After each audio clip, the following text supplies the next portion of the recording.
ओम नमः सिद्धेभ्यः। ओम नमः सिद्धेभ्यः। ओम नमः सिद्धेभ्यः।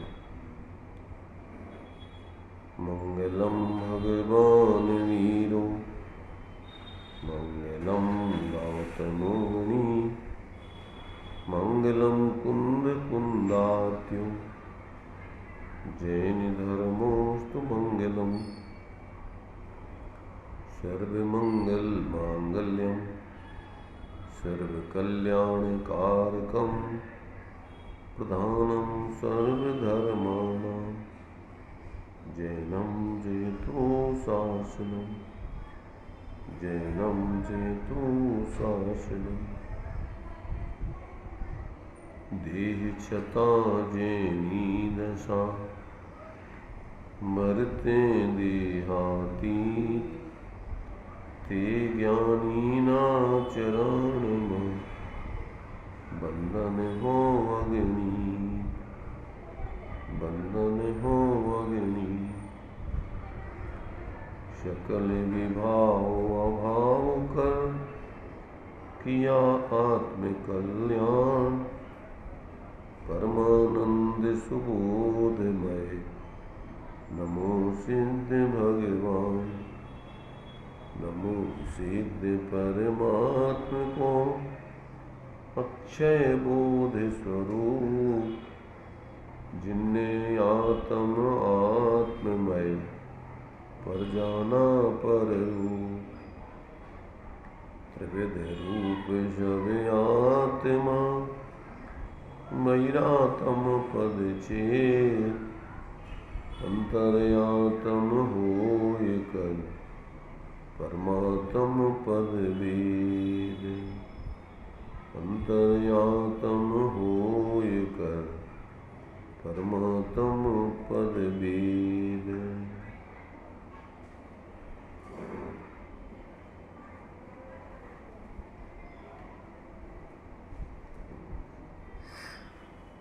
ये अपना विराग सरिता श्रीमद् राजचंद जी के वचनों का जो संकलन था उसके माध्यम से अपनी चर्चा ये अभी तक चल रही थी। इसमें 340 वचन संकलित थे। ये तो अपन ने कल पूरे कर लिए थे। आज अंत में कुछ और उन्होंने संबोधन किया है सब जीवों के लिए और स्वयं अपनी क्षमापना आदि व्यक्त की है। इसको भी अपन देखते हैं। इस काल की अनिश्चितता और निश्चितता की सिद्धि की है। यहाँ पर ये काल निश्चित ही इस विश्व में जन्म लेने वाले जीवों को इस एक एक पर्याय में उसका काल नियत रहता है। उसके बाद उसको छोड़ के जाना पड़ता है। तो ये काल की यहाँ पर निश्चितता बता करके साथ में अपन को नहीं पता है कि वो कब वो काल, यहाँ काल का मतलब पर्याय का अंत। जो अपन बोलते हैं काल संग ने मृग चेतन को घेरा भावन में और नहीं बचा वन हारा कोई यों समझो मन में। मणि मंत्र तंत्र बहु हुई मरते न बचावे कोई। राजा राणा छत्रपति हाथिन के असवार मरना सबको एक दिन अपनी अपनी बार। तो ये जितनी भी वैराग्य भावनाएं आदि होती हैं, 12 भावना आदि हैं, अनित्य भावना आदि हैं, उन सब में पर्याय की अनित्यता क्षण भंगुरता सिद्ध की है। साथ में द्रव्य की नित्यता भी सिद्ध की है, विद्यमान है ही। तो जो लोग पर्याय में एकत्व बुद्धि करके जीते हैं, उनके लिए पर्याय की अनित्यता बतला करके और इस पर्याय को शाश्वत मत जानो, ये तो सबकी समाप्त होने वाली है, परिवर्तित होने वाली है। इसलिए इस पर्याय के भरोसे ही अपना जीवन मत जिए, ऐसा यहाँ पर संबोधन किया है।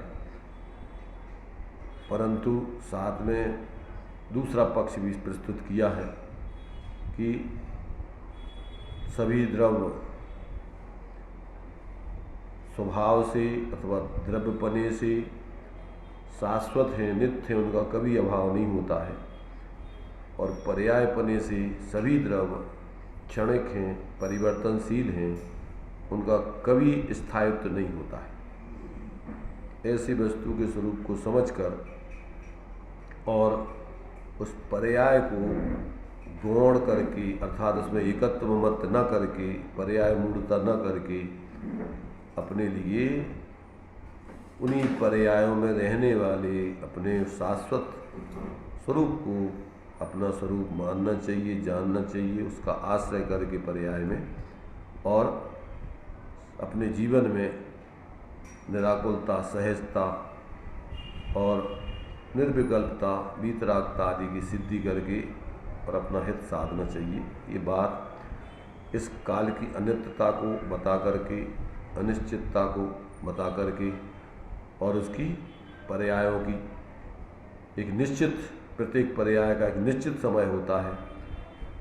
वो बता करके, चूँकि यहाँ ऋजुसूत्र न्याय का काल तो प्रति समय का परिणमन है, परंतु जो है अपने लिए स्थूल रूप से जैसे एक मनुष्य पर्याय है, तो मनुष्य पर्याय उसका एक निश्चित काल आयु प्रमाण रहता है। जैसे प्रत्येक पर्याय का आयु प्रमाण काल मनुष्य जीवों का रहता है, वो बता करके उस पर्याय मात्र को अपना स्वरूप न मानकर, उसमें मूर्छित न होकर, वास्तविक वस्तु के स्वरूप को समझकर और अपने स्वरूप की आराधना करना चाहिए। इस काल को बताने का, इसकी अनित्यता को बताने का प्रयोजन मात्र इतना ही है।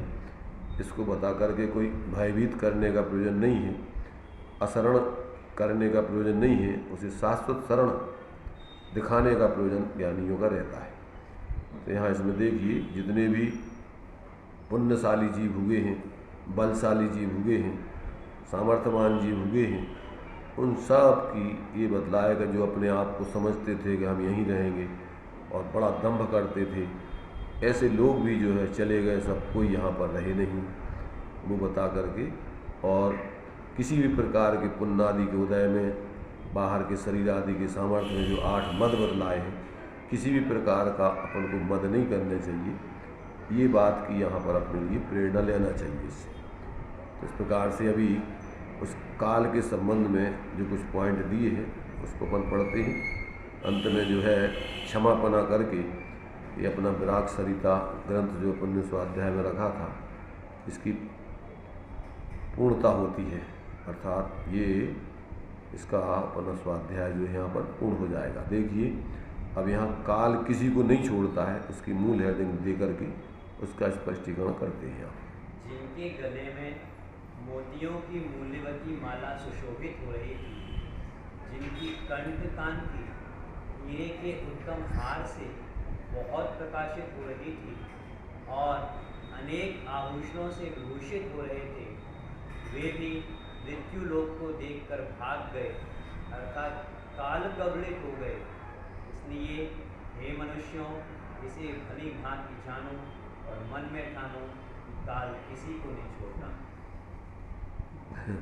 मैंने ये सब संबोधन है, मैंने तुम सोचते हो कि यहाँ पर कोई स्थायी रहेगा, तो ऐसा यहाँ पर स्थायी कोई इस पर्याय में नहीं रह सकता है। पर्यायों की यहाँ पर सबकी क्षणभंगुरता है, अनित्यता है।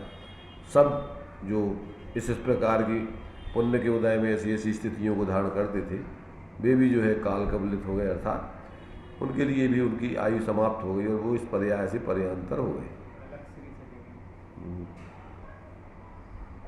जो मस्तक पर मणिमय मुकुट धारण करते थे, कानों में कुंडल पहनते थे हाथों में सोने के कपड़े पहनते थे, कड़े पहनते थे और वस्त्रालंकार से सुशोभित होने में कोई कमी न रखते थे। ऐसे पृथ्वीपति भी क्षण भर में बेहोश होकर भूतल पर गिर पड़े। इसलिए हे मनुष्यों, इसे भली भांति जानो और मन में ठानो, काल किसी को नहीं छोड़ता। मतलब सब प्रकार से व्यक्तियों के लिए कि भाई यहाँ पर अपने लिए सोचो कि हम इस परिस्थिति में हैं, इसलिए अब हम यहाँ पर हमेशा रहेंगे और हमारे लिए कोई डर नहीं है। तो कहते हैं उनकी भी, किसी की भी इस प्रकार की यहाँ परिस्थिति कभी रही नहीं। जो 10 उंगलियों में माणिक की जड़ित मांगलिक अंगूठियां पहनते थे और कलाइयों में सूक्ष्म कलामय पहुंचियां परम प्रेम से पहनते थे, वे अंगूठियां आदि सब छोड़कर मुंह धोकर चल बसे। इसलिए हे मनुष्यों, इसे भली भांति जानो और मन में ठानो कि काल किसी को नहीं छोड़ता। मांगलिक अंगूठियाँ, मांगलिक मतलब मैंने तुम्हारा मंगल की परिभाषा देते ना, जो पापों को गलावे या आनंद को लावे। तो ये जो है मांगलिक अंगूठियाँ, वे सारी अंगूठियाँ कहते यहीं सब पड़ी रह जाती हैं। वो पहनते पुखराज वगैरह की, ना वो सब रत्नों की पहनते कि मैंने इससे हमारी सुरक्षा बनी रहेगी, हमारे ऊपर कोई संकट नहीं आएगा। पर ये कहते हैं कि भैया ये सब तुम्हारी भ्रांति है, यहाँ पर कोई जो है वास्तव में शाश्वत रहने वाला नहीं है, सबको यहाँ से जाना है। जो मूछें बाकी कर पकड़ बनकर मूछों पर नींबू रखते थे। नींबू कैसे रखते थे ऐसे ही खड़े कर इस पर मूछें रख देते थे, उधर नींबू रखे रहते थे, खड़े रहते, गिरते नहीं थे। और सुंदर कटे हुए मतलब मूछों का लोगों को दम्भ रहता है ना, वैसे उनको ये लगता है कि बस मूछ मारे बहुत ताकतवर आदमी, मूछ वाला आदमी है। और जो सुंदर कटे हुए बालों से हर किसी का मन हरते थे, वे भी संकट में आ गए और सब सुविधाएं छोड़कर चल दिए। इसलिए हे मनुष्यों, इसे भली भांति जानो और मन में ठानो, काल किसी को नहीं छोड़ता। मैंने कितनी सुंदर हो, कितने ही पुण्य के उदय से लोगों के मन को हरते हो, परंतु काल के मन को नहीं हर सकते थे। काल खड़ा हुआ इंतजार कर रहा है। जो श्रीमद जी कहते हैं ना कि सिर पे मौत निरंतर मंडराती रहती है, वो देखती रहती, कब मौका मिले हो कब इसको ले जाऊंगा। ये सोच करके आप 24 घंटे जियो। जो अपने प्रताप से 6 खंड के अधिराज बने हुए थे और ब्रह्मांड में बलवान होकर महान सम्राट कहलाते थे, ऐसे चतुर चक्रवर्ती भी इस तरह चल बसे कि मानो वे हुए ही न थे। इसलिए हे मनुष्यों, इसे भली भांति जानो और मन में ठानो कि काल किसी को नहीं छोड़ता। मैंने अपन पढ़ते हैं, जब सठखंड विजय को चक्रवर्ती जाता है, तो जब उस पर्वत पर नाम लिखने के लिए पहुंचता है, तो वहाँ पर अनादिकाल से जितने चक्रवर्ती हुए हैं सबको अपना नाम मिटा करके ही, दूसरे का नाम मिटा करके ही अपना नाम लिखना पड़ा। तो वहाँ जा कर के उनको लगता है कि अरे मैंने तो सोच रहा था कि कोई अपूर्व कार्य किया है, अरे यहाँ तो पूर्व में ऐसे अनंत चक्रवर्ती हो चुके और आगे होंगे भी, हमारी क्या बेसात है। ऐसा उनका दम्भ वहाँ पर क्षीण हो जाता है। इस प्रकार से यहाँ पर कहते हैं भैया, यहाँ 6 खंड के अधिपति जो सोचते थे कि हम अपने बल से हमने 6 खंड को जीता है, और इस ब्रह्मांड में जो महान सम्राट कहलाते थे, बलवान, ऐसे बुद्धिमान चतुर चक्रवर्ती भी चल बसे, मानो वे हुए ही नहीं थे, कोई उनको दे पूछने वाला नहीं है, पता नाम उनके नाम के अते पते नहीं कहाँ गए। जो राजनीति में न्यायवान सिद्ध हुए थे, जो राजनीति की निपुणता में न्यायवान सिद्ध हुए थे और जिनके उल्टे पासे सदा सीधे पड़ते थे, ऐसे भाग्यशाली भी सब खटपटे छोड़कर भाग निकले। इसलिए हे मनुष्यों, इसे भली भांति जानो और मन में ठानो कि काल किसी को नहीं छोड़ना।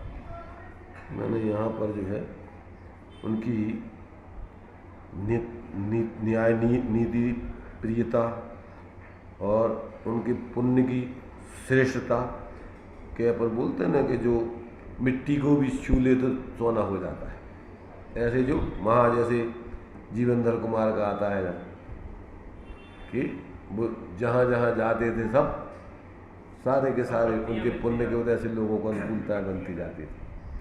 तो मतलब ये है कि जिनके ऐसे पुण्य के उदय थे कि जिनको सभी प्रकार की जो है पाप के उदय भी उनको पुण्य रूप परिणत होकर के आते थे, ऐसे भाग्यशाली भी सब खटपटें छोड़ करके भाग निकले। इसलिए मैंने जो कुछ उनका चल रहा था वो सब कार्य उनको भी छोड़ करके ही जाना पड़ा। इसलिए हे मनुष्यों, इसे तुम भली भांति जानो, मन में ठानो कि काल किसी को नहीं छोड़ता। जो तलवार चलाने में बहादुर थे, जो अपनी टेक पर मरने वाले थे, सब प्रकार से परिपूर्ण दिखते थे, जो अपने हाथों से हाथी को मारकर केसरी के समान दिखाई देते थे, ऐसे सुबट वीर भी अंत में रोते ही रह गए। इसलिए हे मनुष्यों, इसे भली भांति जानो और मन में ठानो कि काल किसी को नहीं छोड़ता। मैंने कितने भी सामर्थ्यवान हो, अपने आप को उस समय बहादुर समझते हो कि हमें कोई जीत नहीं सकता है, पर काल के सामने किसी की नहीं से चली, वे भी जो है अंत में जो है चले गए। पहलवानों का आता है कि वो बसों को पकड़ लेते थे, टेस्ट से मस नहीं होती, अंत में उनसे मक्खियाँ नहीं भगती। इसलिए जब आयु आ जाती है तो उस समय किसी का बल नहीं चलता है। यहाँ पर संसार में जो है इस प्रकार से जान करके ही प्रत्येक समय अपन को जीना चाहिए। किसी प्रकार से अपन को बाहर के दंभ में आकर संयोग में मूर्छित होकर के और भी किसी प्रकार से यहाँ के आकर्षण में नहीं फंसना चाहिए। इस बात को यहाँ पर इस काल किसी को नहीं छोड़ता है, उसकी निश्चितता बता करके, भले ही अपन को पता नहीं हो परंतु वो निश्चित है, जीवों को वहाँ से जाना पड़ता है।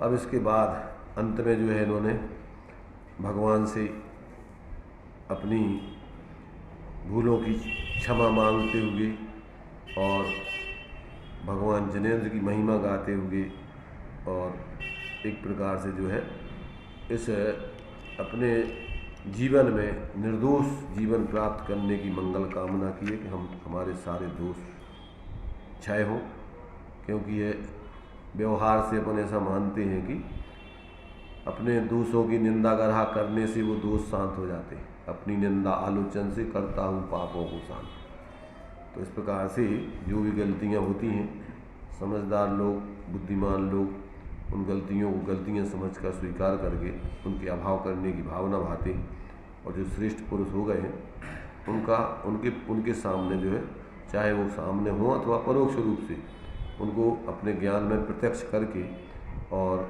इस प्रकार से अपनी गलतियों को बता करके उन गलतियों को दूर करने की भावना भाई जाती है। ये क्षमापना का प्रकरण दिया है। हे भगवान, मैंने बड़ी भूल की जो आपके अमूल्य वचनों को लक्ष्य में नहीं लिया। मैंने आपके कहे हुए अमूल्य तत्वों का विचार भी किया नहीं। मैंने आपके बताए हुए उत्तमशील स्वभाव का सेवन नहीं किया। मैंने आपके कहे हुए दया, शांति, क्षमा व पवित्रता को पहचाना ही नहीं। हे भगवान, कभी कभी क्या होता है कि प्रशंसा जब की जाती है, भावनात्मक रूप में जब विचार किए जाते हैं, तो उसमें बड़ा चढ़ा करके भी वचन बोले जाते हैं, अपने दोषों को भी बड़ा चढ़ा करके बताए जाते हैं। तो इसी प्रकार से यहाँ पर ये जिस ऊंचाई से आपके वचनों को हमें समझना चाहिए था, ग्रहण करना चाहिए था, और उस ऊंचाई से हमने ग्रहण नहीं किए, उस ऊंचाई से हमने अपना जीवन नहीं जिया, तो कहने में ये आएगा कि आपके कहे हुए दया, शांति, क्षमा और पवित्रता को मैंने पहचाना ही नहीं। तो मैंने उसको जाना, पर जिस ऊंचाई से अपन को पहचान करके जीवन जीना चाहिए वो नहीं जिया, तो इस प्रकार मैंने किया ही नहीं, ऐसा कह दिया जाता। हे भगवान, मैं भूल गया, मेरी भूल से ही मैंने भ्रमण किया, रोला और अनंत संसार की विडंबना में पड़ा हूँ। कर्म कलंक का संग करने से भाव कर्म से मलिन हूँ। हे विरागी भगवान, आपके बतलाए हुए तत्व का ग्रहण किए बिना मेरा कल्याण नहीं हो सकता। प्रभु, मैं निरंतर प्रपंच में पड़ा हूँ, अज्ञान से अंध हो रहा हूँ, मेरे में विवेक शक्ति नहीं, मैं मूढ़ हो रहा हूँ, मैं निराश्रित अनाथ हूँ। हे निरागी परमात्मा, अब मैं आपका व आपके बतलाए हुए धर्म का व गुरुओं का शरण ग्रहण करता हूँ। मेरे अपराध क्षय हों, मैं सर्व पापों से मुक्त हूँ, ऐसी मेरी भावना है, अभिलाषा है। पूर्व में किए हुए पापों का मैं पश्चाताप करता हूँ। जितना जितना सूक्ष्म विचारों में गहरा उतरता हूँ, उतना उतना आपके तत्वों के चमत्कार मेरे स्वरूप का प्रकाश करते हैं। आप विरागी, निर्विकारी, सच्चिदानंद, सहजानंदी, अनंत ज्ञानी, अनंतदर्शी और त्रैलोक्य प्रकाशक हो। ऐसी शक्ति मुझ में है, यह भाव आपके द्वारा प्रकाशित है। मैं आपके कहे हुए मार्ग में रहूं, यही मेरी आकांक्षा तथा वृत्ति रहो, यही भावना है। हे सर्वज्ञ प्रभु, आपसे मैं विशेष क्या कहूँ? आपसे कोई बात छिपी नहीं है। आपके कहे हुए तत्वों में शंका नहीं होवे, आपके बतलाए हुए मार्ग में मैं रहूं। हे सर्वज्ञ प्रभु, आपसे मैं विशेष क्या कहूँ?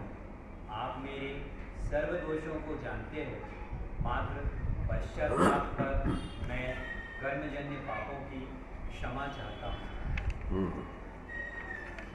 अब इसमें जो भी दोष हो सकते हैं, हुए हैं, होने की संभावना है, उन सबको ज्ञान में लेकर, उसके कारण को ज्ञान में लेकर के, ये सब इनका कारण क्या रहा है वो सब बता करके, और एक प्रकार से अपना स्वयं का ही आलोचना है, निंदा आलोचना करके राजचंद जी का। अब यहाँ इन्होंने दिया कि हे भगवान, मैं भूल गया, मेरी भूल से ही मैंने परिवहन किया। मैंने तत्व की वास्तविकता यहाँ दर्शाई जा रही है, और इसमें कोई किसी दूसरे कर्म का दोष नहीं था, और कर्म कलंक का संग करने से ही मेरे भाव कर्म से मैं मलिन हुआ। मैंने कर्म के उदय में जुड़ करके, और मैंने अपने विकारी परिणाम करके, और मैं जो है इस दशा को प्राप्त हो रहा हूँ। हे विरागी भगवान, आपके बतलाए हुए तत्व का ग्रहण किए बिना मेरा कल्याण नहीं, ये मेरी समझ में आ गया। आपने जो मार्ग बताया है, इसको ग्रहण करके इस पे चले बगैर हमारा कल्याण नहीं हो सकता है, हम सुखी नहीं हो सकते। परंतु मैं अभी वर्तमान में तो निरंतर प्रपंच में पड़ा हूँ, ये सब समझते हुए भी पता नहीं मेरी बुद्धि कैसी अंधी हो रही है कि उस समय मेरी विवेक शक्ति ऐसा लगता है जैसे कुंठित हो गई हो, मैं मूढ़ हो रहा हूँ, और वर्तमान में मैं ऐसा लग रहा हूँ जैसे मेरा कोई, अब मैं निराश्रित हो गया हूँ, मेरा कोई यथार्थ आश्रय नहीं प्राप्त हो रहा है। ऐसे जो है अपने अंदर में जो यथार्थता है, जिस कारण से जीव भटकता है, वो सब चीज़ें अपने ज्ञान में एक प्रकार का स्वाध्याय भी है और आलोचना भी है। इसमें जो है अब भावना अपनी क्या है कि हे निरागी परमात्मा, अब मैं आपका और आपके बतलाए हुए धर्म का व गुरुओं का शरण ग्रहण करता हूँ। मैंने चत्तारी मंगल जो बोलते हैं, पर चत्तारी शरण, वो सब इसमें भावनाएं व्यक्त की जा रही। मेरे अपराध सब क्षय हो, मैं सर्व पापों से मुक्त हूँ। मेरी ऐसी भावना है, अभिलाषा है कि पूर्व में जो कुछ भी मैंने इस प्रकार के अज्ञानता से पाप आदि किए हैं, मैं सब उसका पश्चाताप करता हूँ, अर्थात उनका निरीक्षण करके अब मैं वो नहीं करना चाहता हूँ, मैं निर्दोष जीवन जीना चाहता हूँ। दूसरी बात यहाँ पर ये दी इन्होंने कि मैं जितना जितना सूक्ष्म विचारों में जाता हूँ, गहरा उतरता हूँ, आपके वचनों का चमत्कार मेरे स्वरूप का प्रकाश करते हैं। मैंने जैसे जैसे ज्ञानियों के वचनों का गहराई में चिंतन मनन किया जाता है, वैसे वैसे ही अपन अपने स्वरूप की सूक्ष्मता की ओर बढ़ते जाते हैं और उससे अपना जो पहले कभी अपन को इस प्रकार का स्वरूप समझ में नहीं आया, वही अपना स्वरूप अपने ज्ञान में भाषित होने लगता है।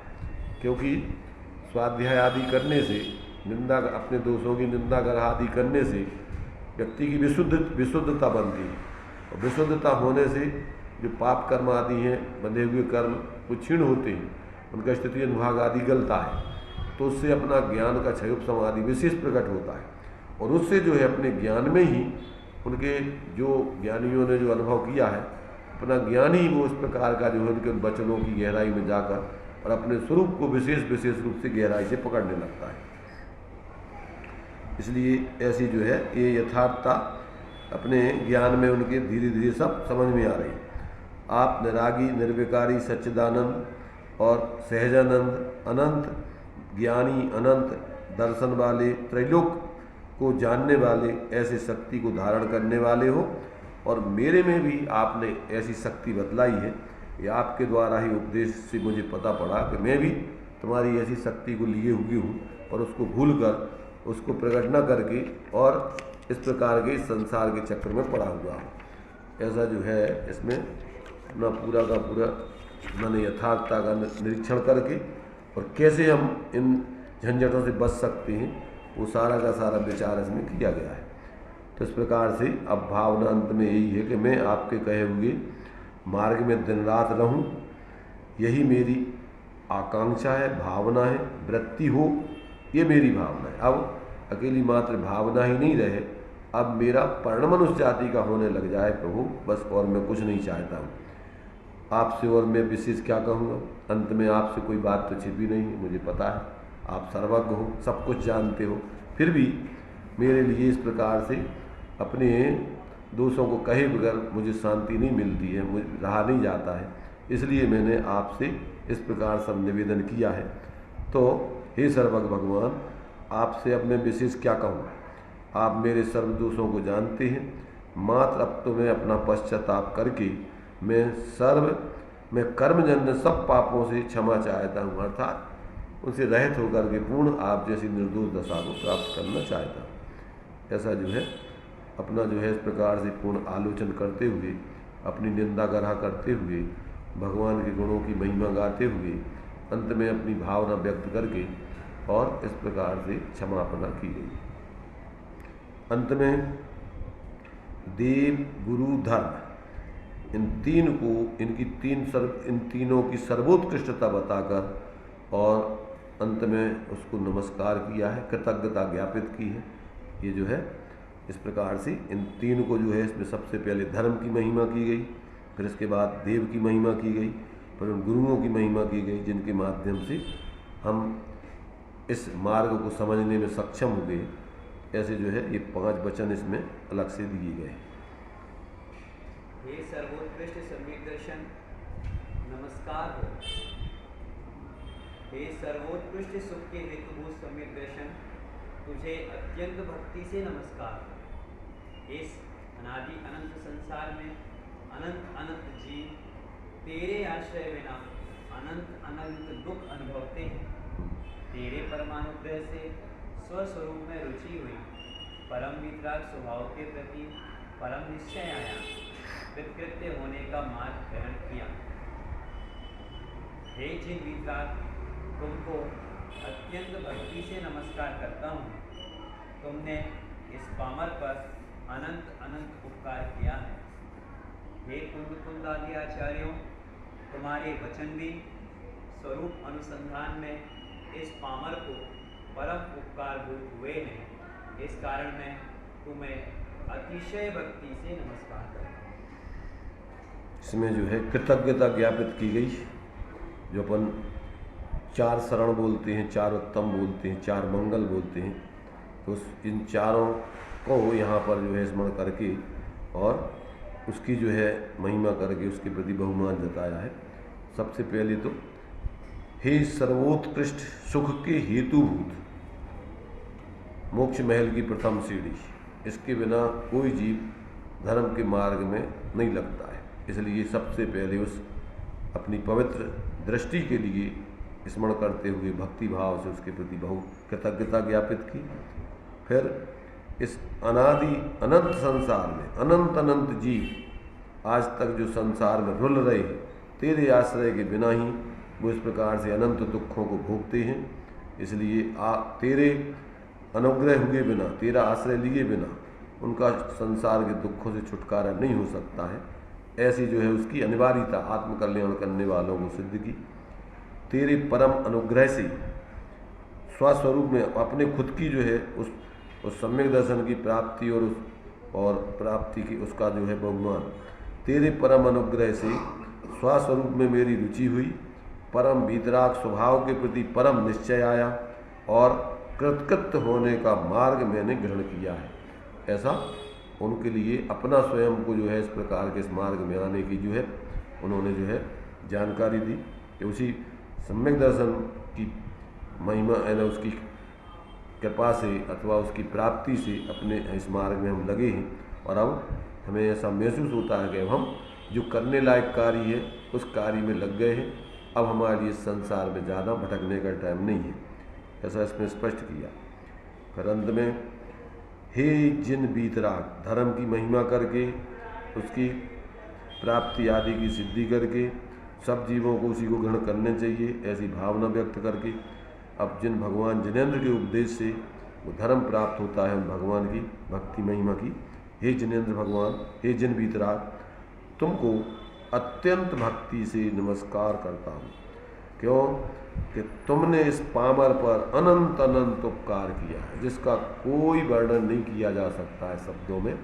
ऐसा हमारे ऊपर परम आपके द्वारा हुआ है। पर मैंने इस प्रकार से परमार्थ से विचार किया जाए तो उन भगवान जिनेंद्र के प्रति कृतज्ञता ज्ञापित की। और फिर हे कुंद कुंद आदि आचार्यों, कुंद कुंद देव को आदि करके संपूर्ण आचार्यों के प्रति बहुमान, ज्ञानियों के प्रति बहुमान, हे कुंद कुंद आदि आचार्यों, तुम्हारे वचन भी स्वरूप अनुसंधान में मेरे स्वरूप की खोज करने में इस पामर को परम उपकारभूत हुए। ये जिनवाणी के माध्यम से आपके द्वारा दर्शाए हुए वचन मेरे लिए परम उपकारभूत हुए हैं, मेरा परम हित हुआ है। इस कारण से मैं तुम्हें भी अतिशय भक्ति से नमस्कार करता हूँ, नमस्कार करता हूँ। इस प्रकार से ये जो धर्म देव गुरु तीनों के प्रति अंत में जो है कृतज्ञता ज्ञापित करके अपने जीवन में उसकी प्राप्ति या उस मार्ग पर चलने की जानकारी देते हुए सभी जीवों के लिए इस प्रकार की प्रेरणा दी गई है कि सभी जीव अगर सुखी होना चाहते हैं तो वास्तव में इस भगवान जिनेंद्र के द्वारा बताए हुए मार्ग को प्राप्त किए बिना, उसको जीवन में धारण किए बिना इस संसार के दुखों से छुटकारा नहीं हो सकता है। इसलिए सभी को अत्यंत शीघ्रता से जो लो न रोग जरा गहे तो लो झटत निज हित करो। अनादिकाल से जीव मोह के चक्कर में पड़ के और इस वर्तमान पर्याय को भूल जाता है, वर्तमान पर्याय में ही मूर्छित हो जाता है, इसी पर्याय की व्यवस्थाओं में अपना बहुमूल्य जीवन बर्बाद कर देता है। इसलिए यहाँ पर इन सारे वचनों से उनके इस प्रकार की जो अपने जीवन की उनकी दशा को उन्होंने बताया, जिन सब जीवों के लिए भी अपने जीवन में वास्तव में शीघ्रता से इस पर्याय में ही मूर्छित न होकर मात्र अपना इतना ही जीवन न समझकर अपने उस शाश्वत जीवन की स्थिति को समझकर और अपने उस शाश्वत जीवन को जीने के लिए प्रयत्नशील होना चाहिए। ऐसी मंगल भावना इन्होंने यहाँ पर व्यक्त करके और ये अपना विराग सरिता नाम का जो अपन ने छोटा सा संकलित ग्रंथ स्वाध्याय में रखा था, आज ये पूर्ण होता है। इस प्रकार से अब इधर है कहाँ इसमें कहाँ है, इसमें है। उसको अलग ही से लेना जैसे अलग से एक पाठ है वो उसमें अमूल तत्व के नहीं पढ़ना हो तो पढ़ लो। कहाँ है? ऐसे ही पाठ कर सकते कितने हिस्से? 3 से 40 समाप्त हुए ना, उसके बाद अपूर्व अवसर और बहुपुण्य ये है, ये है। इसमें नहीं, चलो पढ़ लो, आप लोग पढ़ लो। हमें तो आते ही आता है। ये दूसरा वाला है, पंडित जी वाला नहीं है ये। बहुपुण्य पुण्य प्रसंग से पढ़ना हो तो वो पढ़ लो। हाँ, पढ़ लो, कोई पढ़ लो, छोटो पढ़ लो, छोटो पढ़ लो। बहुत पुण्य कौन सा? प्रसंग से शुभ देह मानव का मिला तो भी हरे अभिषेक का मेरा नायक कवि कला सुख प्राप्ति दुख यत्न करते शुक्र दाता दूर है तू क्यों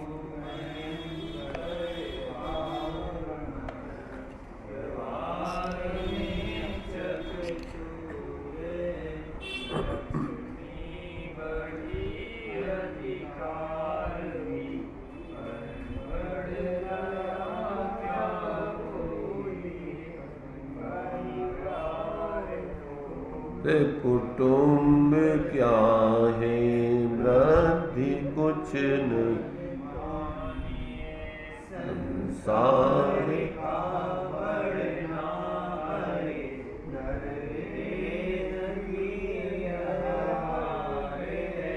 क्या एक क्षण तुझको जरा इस काव्य में विचार है,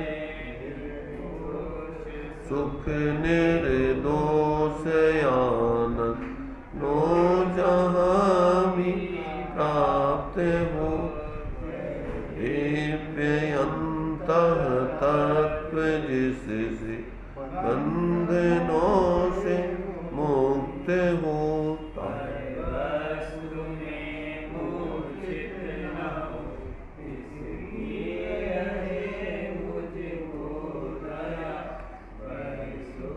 सदा ही त्याज रे पश्चात जिसके दुख भरा, कौन हूँ आया कहाँ से और मेरा रूप क्या संबंध, कौन है स्वीकृत करूं परिहार क्या, का विचार विवेक पूर्व शांत होकर कीजिए, सर्वयात्मिक ज्ञान के सिद्धांत का रस पीजिए, तारो वचन इस तत्व की उपलब्धि में से भूत है, निर्दोष नर का वचन रे स्वानुभूति प्रसूत है, तारो अहो तारो निजातम शीघ्र अनुभव कीजिए, सर्वात्म में समदृष्टि दो, यह बच हृदय लख लीजिए, सर्वात्म में समदृष्टि दो, यह बच हृदय लख लीजिए। ओम नमस्ते। सूझे लोकालो सोवाणी मस्तक नमो सदा देत हूँ।